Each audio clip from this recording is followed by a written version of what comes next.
executive branch. Article 2. As you know, we just finished a discussion on Article 1, the legislative branch. So now, as we had already just started yesterday reading in the Article 2 of the Constitution, we are moving on to talk about the executive branch.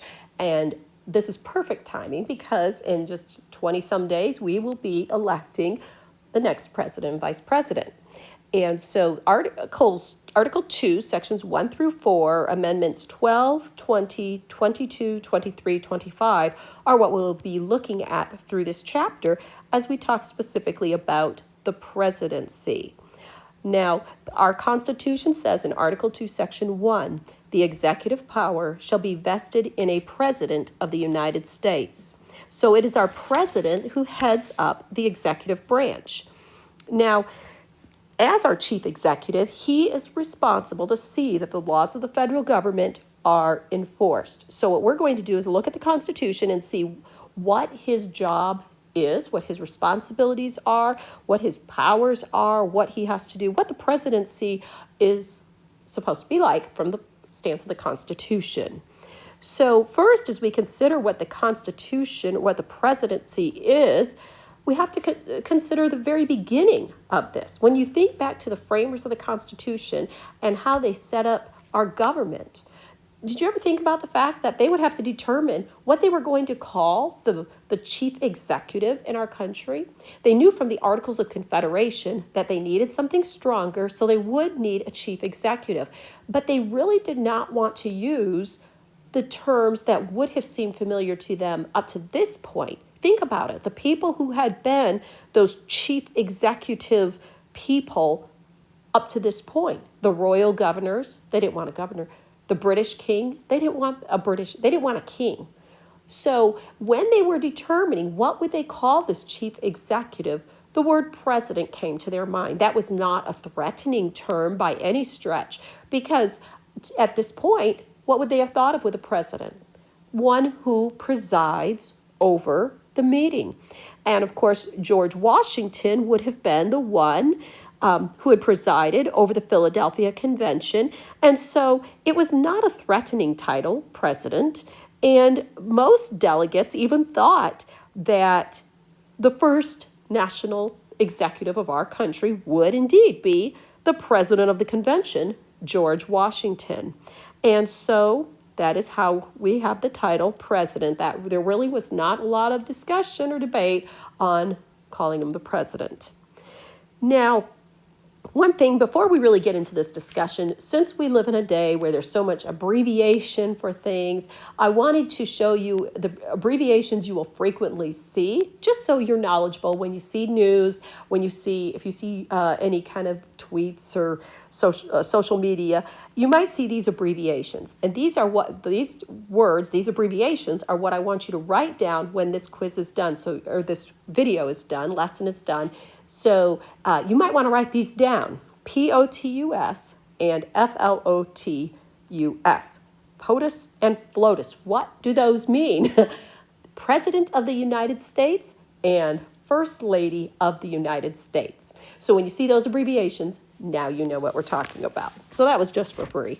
All right, as we go on to talk about the president, now that we know that the framers determined that they would call their chief executive the president, they had some other decisions to make. How were they going to choose this chief executive? So there was some discussion, and there was some very important debate over this. Some delegates thought that Congress should elect the executive. Of course, you might already have an idea of what the problem would be there. If Congress elects the executive, then the executive would pretty much be having to work and depend on Congress. And that is going to that's going to be a little different than what the framers really envisioned with the separation of powers. Others said that perhaps the people should elect the executive. But really, very few of the delegates thought that was a good idea, because they knew full well that could result in chaos, disorder. They knew enough about human nature to know that a direct popular election of the executive could be very disorderly. And so finally, the convention delegates came up with a plan where electors would be chosen in each state, however the state designed to choose their electors, and those electors would be able to cast 2 votes each for the president. And so the candidate, whichever candidate would have the most votes, would be president, and the one with the second greatest number of votes would be the vice president. So if the electoral election, though, did not have a majority for any of the candidates, then what would happen? Well, they determined that the election would be given over to the House of Representatives. Each state delegation in the House of Representatives would be able to cast 1 vote for president. And so this body of electors became known as the Electoral College. Now, as you remember from yesterday when we were reading through our Constitution, we had this big section all in italics. And whenever in the back of your textbook, as you read through the Constitution, you come across all that italicized type, that is referring to parts of the Constitution that have been amended. And so if you look in your sidebar, you'll see where it points you to a different amendment or explains the way things are. So we have had a couple of amendments which have changed how the Electoral College works.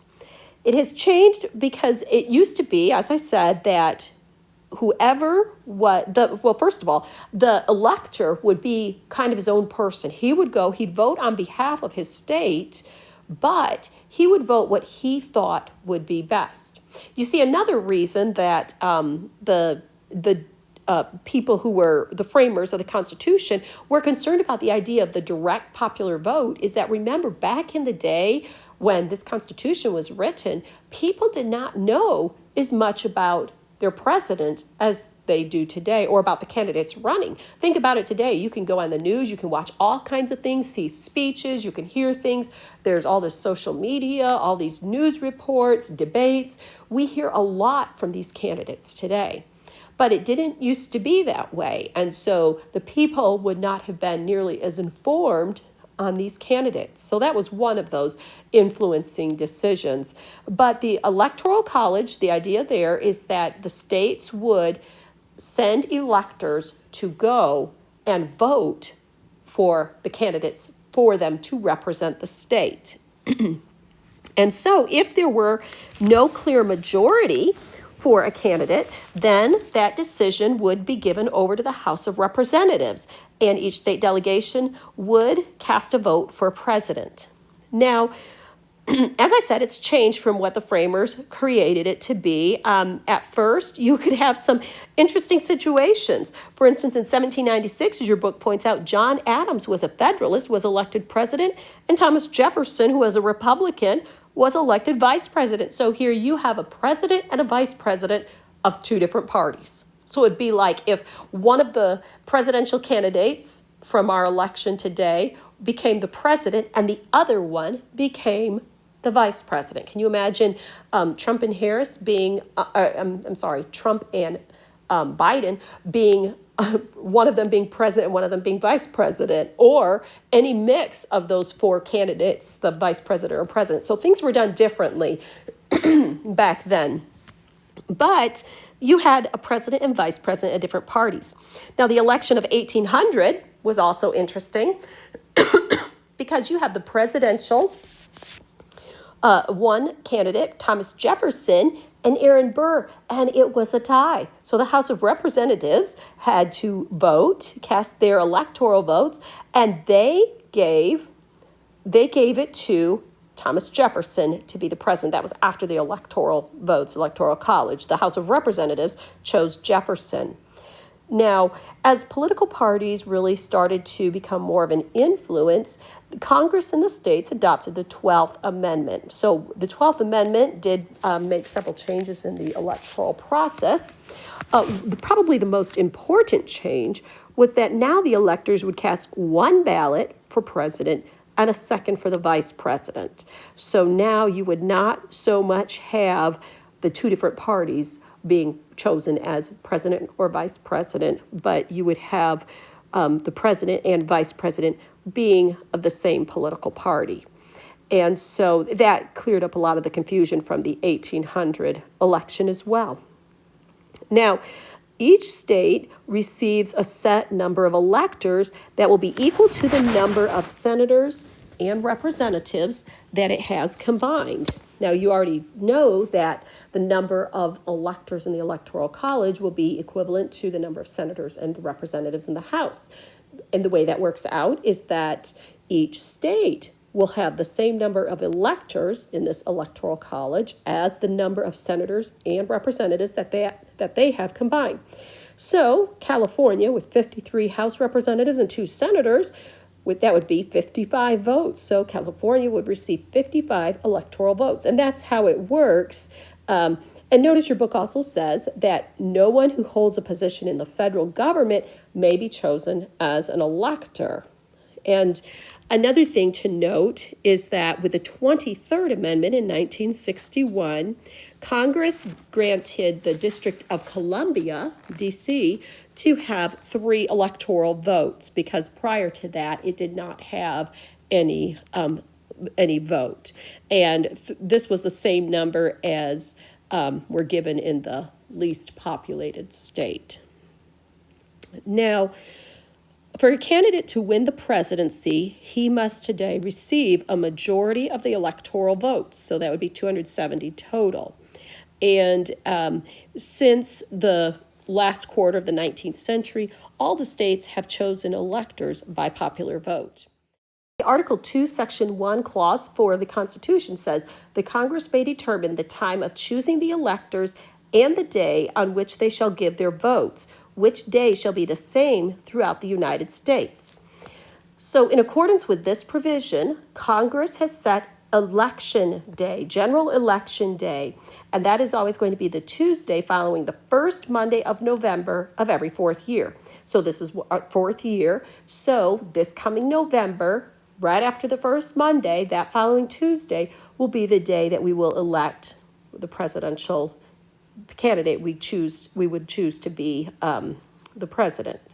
So when we go to the polls to cast our ballots, we're casting our ballot for which president we want. And so what we're doing is we are actually saying we want the elector for that candidate to go and vote for that person. And so that tells our state which candidate most of the people in our state want to vote for. So let's talk about the election results. The winner of the presidential election is usually known by late that night on election day. Sometimes it takes a little longer, but once the popular vote has been counted, the Electoral College has not actually cast its vote by election day, but usually it's pretty easily predicted by that point. Now, electors are not viewed the same as they used to be. They're no longer considered free agents where they just go and vote for whomever they want, but they're party agents. They vote for the candidate from their party who has received those votes from represented by the people. Now, the electors who are chosen in November meet in their state capitals on the Monday following the second Wednesday of December to cast their electoral votes for the president and the vice president. The ballots are signed, sealed, and they're sent by registered mail to the president of the Senate in Washington. Now, this is all that stuff we don't usually see. We usually watch the elections come in, or you hear about them, or you see news reports, and they show you all the different states lighting up different colors or whatever. But this is what goes on, the official way that this election works. So they send off the ballots, the electors send off these ballots to the president of the Senate in Washington. Now, just in case these ballots could be lost, copies are sent out to several state officers as well. So the winner of the presidential and vice presidential contest is officially announced actually on January 6th when the president of the Senate opens the electoral votes before a joint session of Congress and the votes are counted. And so then, of course, the candidate who wins a majority of electoral votes becomes president. But if no candidate receives the majority of electoral votes, that's when the House of Representatives, voting according to states, will choose the president from the candidates who have the most number of electoral votes. And the candidate who wins the majority of electoral votes for vice president will then become the vice president. And you will probably remember from our discussion on the Article 1 legislative branch that if there is no candidate who receives a majority of electoral votes for the vice president, it is actually the Senate who will choose the vice president from the two candidates with the greatest number of the electoral votes. So the House would choose for the president, and then the Senate would choose regarding the vice president. Now, most of the time, the person who wins the popular vote will also win the electoral vote, but that's not always the way it works. There are instances that we have seen even in our lifetime where a candidate won the presidency, but he won the electoral vote, but did not win the popular vote. So the majority, when we say majority, that means more than half of popular votes. And then, so you might have a presidential candidate who does not get more than half of the popular votes, but yet he or she may win a majority of electoral votes. Now, if a candidate does not win a majority of popular votes, but he wins the presidency, he is called a minority president. A minority president. And it's possible for a candidate to fail to get a plurality. Plurality refers to the highest number, but still less than half, depending on how many candidates would be on the ticket and running, yet still get the majority of the electoral votes. So those electoral votes are very important.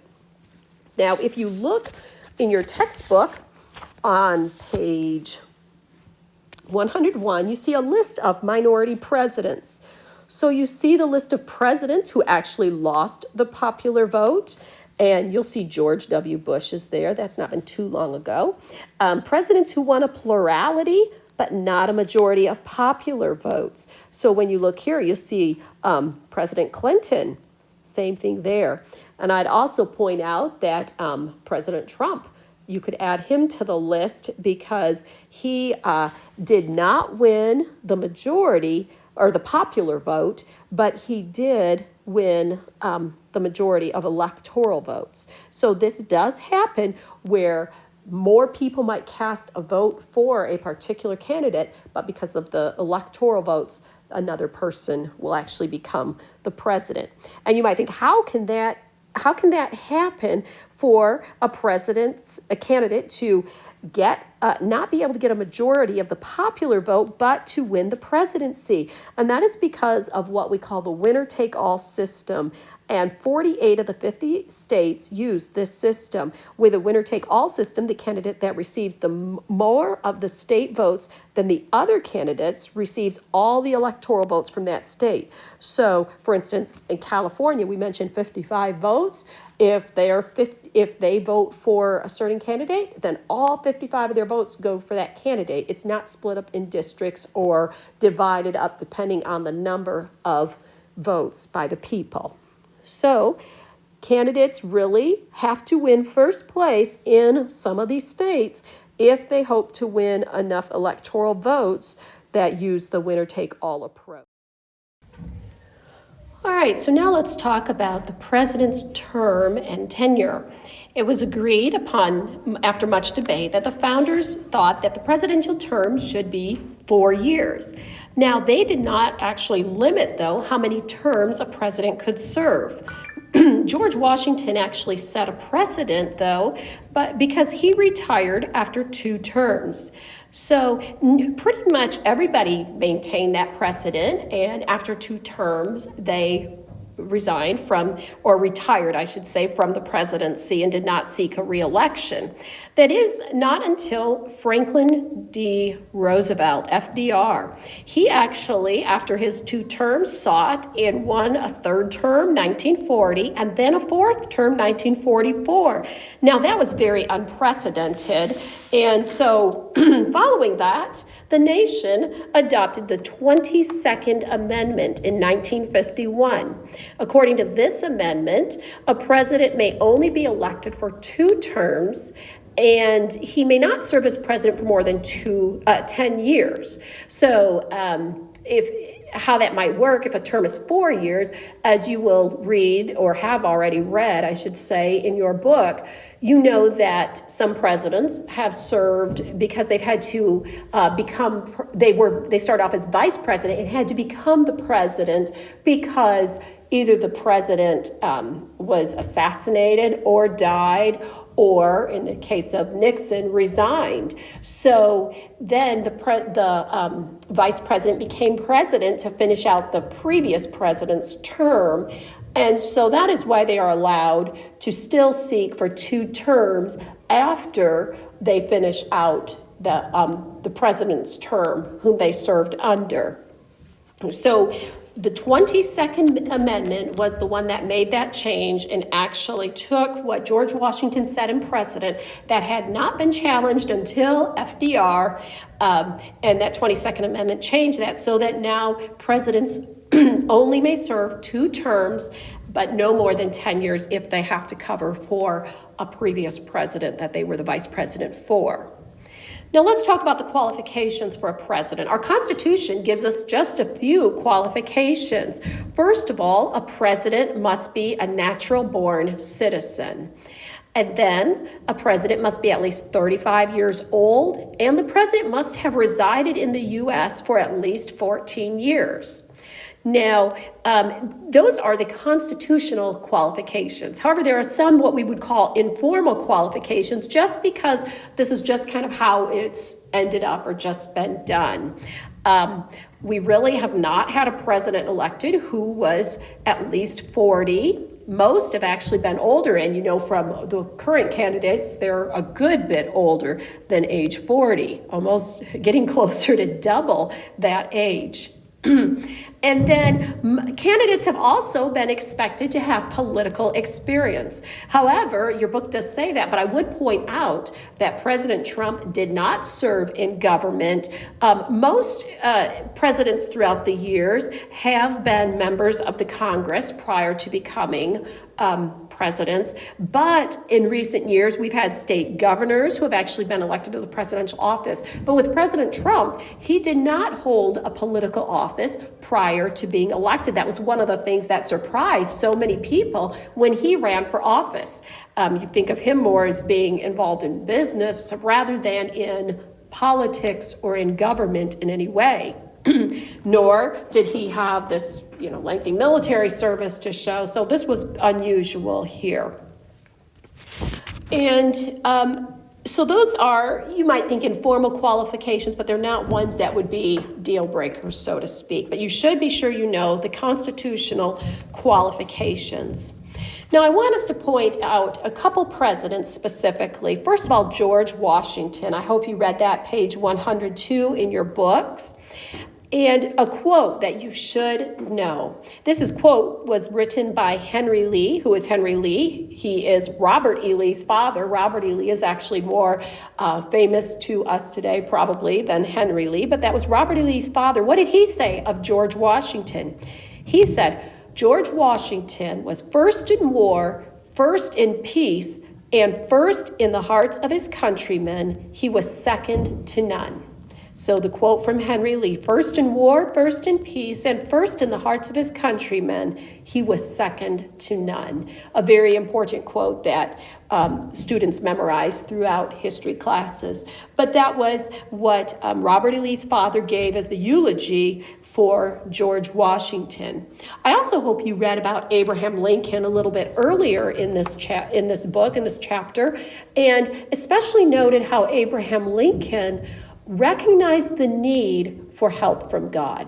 So make sure you read about those 2 great presidents that we have had. On page 103, you'll notice that there is a list of our presidents, and it tells you which party they were from. It tells you also where they were a resident, which state when they were elected, as well as the state they were born in, and it gives you their vice president.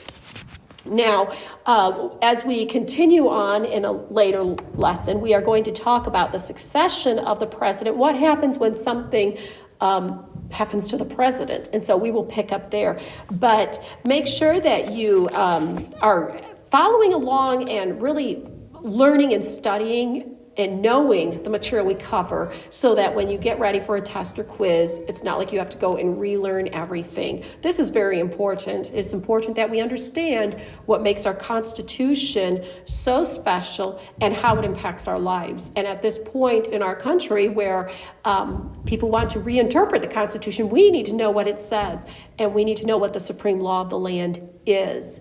So I would encourage you to go back over and look at it. And I also want you to put down, besides anything else I may have given you in this lecture or in this video lesson that you have listened to and watched, I want you to also put down election.